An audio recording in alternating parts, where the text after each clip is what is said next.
देखेंगे क्वेश्चन, ये जो क्वेश्चन इंपॉर्टेंट है क्लास 9 के लिए। So how √5 can be represented on the number line. √5 को हम कैसे नंबर लाइन पर रिप्रेजेंट करेंगे। जैसे कि आप देख रहे हैं, नंबर लाइन पहले हम बनाएंगे एक, ठीक है। नंबर लाइन पर पहले 0, फिर 1, 2 और भी नंबर हम ले सकते हैं, ठीक। यहाँ पर हम 3 ले रहे हैं। ये आपको ध्यान देना पड़ेगा कि यहाँ पर जितने भी यूनिट हैं 0 से 1, 1 से 2, ये बिल्कुल इक्वल डिस्टेंस में होने चाहिए, ठीक। अब देखेंगे √5 है, जो कि पहला काम क्या करेंगे इसमें, जैसे 5 से पहले जो परफेक्ट स्क्वायर होगा, क्योंकि 5 तो है नहीं परफेक्ट स्क्वायर, तो इसके पहले का जो परफेक्ट स्क्वायर है वो है 4। तो √4 की वैल्यू क्या होती है 2, इसलिए हम क्या लेंगे 0 से लेकर 2 यूनिट तक डिस्टेंस को हम लेंगे। अब 2 पर हमें क्या करना है, बनाने हैं परपेंडिकुलर। तो इसके लिए आप कंपास का यूज करेंगे। कैसे परपेंडिकुलर यहाँ पर बनाते हैं आप ही जानते हैं। 2 यहाँ से फिर एक कट ये लेंगे, फिर यहाँ से फिर ये वाले कट, फिर यहाँ से ऊपर, फिर ये, ठीक है। आप कंपास से बनाएंगे तो ठीक से बनेगा। अब क्या करना है, इसे मिट कर देना है, इस पॉइंट को बिल्कुल परपेंडिकुलर साइज में शेप में इसे मिट कर देने हैं। फिर अब क्या है, यहाँ से इस पॉइंट को मिलाएंगे। ये हो गया कम्प्लीटली एक परपेंडिकुलर बन चुका है और ये बन गया एक ट्राइंगल, ठीक है। और इस ट्राइंगल का नाम है राइट एंगल ट्राइंगल, क्योंकि इसकी वैल्यू होती है 90 डिग्री। जो बिल्कुल स्ट्रेट लाइन है, परपेंडिकुलर वैल्यू है ना, इसकी वैल्यू होती है राइट एंगल की 90 डिग्री। तो अब देखेंगे हमें ये वैल्यू फाइंड करनी है। ये है 1 सेंटीमीटर, 0 से 2 ये पूरा 2 सेंटीमीटर। तो इस वाले वैल्यू को फाइंड करने के लिए है ना, हमें क्या करना है, पहले एक काम और करना होगा। यहाँ से यहाँ तक जो हमने डिस्टेंस लिया हुआ है, तो कंपास को इतना दूर करने हैं यहाँ से, इस वाले पॉइंट से, और फिर यहाँ से आप ऐसे इस वाला पॉइंट को भी मिलाएंगे। तो ये जो वैल्यू होगी, जो डिस्टेंस ये है उतना ही डिस्टेंस आपका ये भी होगा, और ये भी है √5, ठीक है। अब ये है O, इसे हम क्या मानेंगे, O मानेंगे, क्योंकि ये 0 है। इसे हम क्या मानेंगे, इस पॉइंट को A मान लेते हैं, इस पॉइंट को हम क्या मानेंगे, B मान लेते हैं। क्लियर। अब इसके बाद क्या है, हमें काम करने हैं triangle AOB। In triangle OAB में काम करने हैं, ठीक है।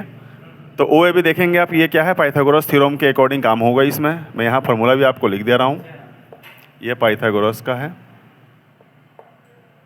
नोट भी डाल दे रहा हूँ कि ये नोट्स के रूप में है। पाइथागोरस फार्मूला क्या था, h² = p² + b², ठीक है। अब इस फार्मूले को अप्लाई हम इसमें करेंगे। तो h² = p² + b²। परपेंडिकुलर की वैल्यू क्या है, 1 सेंटीमीटर, 1 पुट कीजिए। बेस की वैल्यू क्या है, 0 से 2 है, 2 सेंटीमीटर, 2 पुट कीजिए। 1 का स्क्वायर 1 + 2 का स्क्वायर 4, 4 + 1 कितना हो गया 5। अब हमें चूँकि एच की निकालनी है वैल्यू, इसे एच कहते हैं, इसे बेस कहते हैं बी, और इसे परपेंडिकुलर कहते हैं, इस लाइन को कहते हैं परपेंडिकुलर, ठीक है। पाइथागोरस में ये तीनों लाइन बिल्कुल ध्यान रखने हैं आपको। जब हम यहाँ से स्क्वायर को हटाएंगे तो इस पर क्या लग जाएगा, रूट। तो इस तरह से जो √5 है, और √5 की वैल्यू हमारा फाइंड हो चुका है। ओके, तो इस तरह से आप फाइंड कर सकते हैं। अब देखें क्वेश्चन है, एक्सप्रेस 0.47 पर बार। यहाँ पर दोनों नंबर पे बार आप समझने की भूल नहीं करेंगे। कितने बच्चे गलती करते हैं, लेकिन ये गलती नहीं करेंगे। ये जो बार लगा हुआ है सिर्फ 7 के ऊपर बार लगा है, ठीक है। इन द फॉर्म P/Q, ठीक है। इसमें एक और हम ऐड कर सकते हैं, जो Q होगा, Q = 0, क्योंकि जो नीचे की वैल्यू है कभी भी 0 नहीं होगी, ठीक है। तो इसे हम सॉल्व करेंगे। जबकि एक क्वेश्चन हमने इसके पहले एक बार वाला और एक नंबर वाले बता चुका हूँ, जो यहाँ पर 6 पर बार था, लेकिन यहाँ पर है पॉइंट के बाद 2 डिजिट है और 7 के ऊपर बार लगा हुआ है, ठीक। पहले क्या करेंगे, लेट मान लेंगे हम 0.47 पर बार है, मतलब ये रिपीटिंग है, यानी इसे बार बार हम तो कम से कम 3 बार इसे हम लिख लेंगे, ठीक है। इसका मतलब होता है बार बार का मतलब 3 बार लिख लेंगे, और ये हो जाएगा, इसे हम मान लेंगे x =, ठीक है। ये भी ध्यान देना है आपको कि जो चीज़ हम लेट करेंगे इसका कुछ ना कुछ नाम होना चाहिए, x, p, t कुछ भी मान लीजिए। तो x = इतना, ये हो गया इक्वेशन नंबर 1, ठीक है।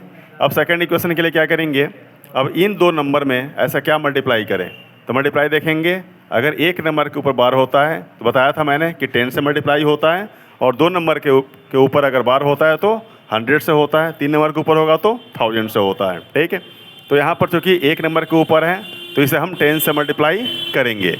तो यहाँ पर लिख सकते हैं मल्टीप्लाई बाई 10 बोथ साइड का मतलब दोनों तरफ में 10 से मल्टीप्लाई करने हैं।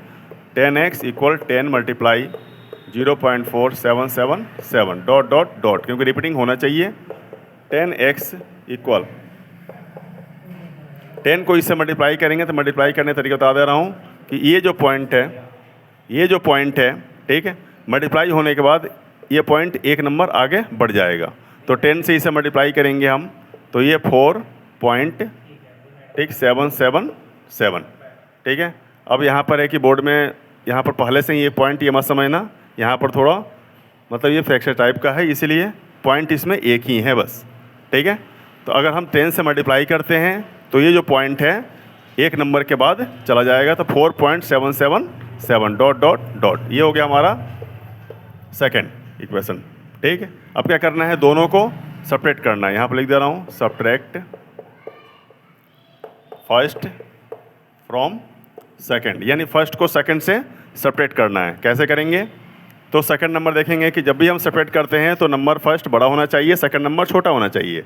तो यहाँ पर 10x से बड़ा नंबर पहले ही से लिखेंगे हम, 10x माइनस x इक्वल ये नंबर लिखेंगे 4.777 डॉट डॉट डॉट, फिर माइनस 0.4777 डॉट डॉट डॉट। जो मतलब LHS में है उसे एक साथ लिखेंगे, जो RHS में है उसे एक साथ लिखेंगे हम। अब इन दोनों को माइनस करेंगे हम, तो 10x में से 1x माइनस हो गया, क्योंकि x से पहले जब कोई नंबर नहीं है तो 1 होता है। 10 में से 1 गया, 9x इक्वल, अब इसे माइनस करें, मैं आपको रफली माइनस करके यहाँ दिखाऊंगा, 4.777 डॉट डॉट डॉट 0.477, इसे माइनस करते हैं 7700, मतलब ये दोनों क्या है, कट गया। 7 में से 4 गया तो 3.4 का 4, यानी आपका टोटल बचा 4.3। यहाँ पर आप लिखेंगे 4.3, जो रिपीटिंग है वो सारे कैंसिल। x की वैल्यू 4.3 अपॉन में 9, पॉइंट को जब हटाएंगे तो 40/90, ये हो गया आपका। तो यहाँ पर x की जो वैल्यू आई 43/90, ठीक है, क्योंकि जब पॉइंट को हटाते हैं तो नीचे में 90, तो ये है आपका P/Q के रूप में, जो हमने कहा था कि in the form P/Q x की वैल्यू ये फाइंड हो गई, ठीक है। तो इस तरह से आपको कंप्लीट बिल्कुल ढंग से तरीके से सॉल्यूशंस करने हैं आपको, ओके।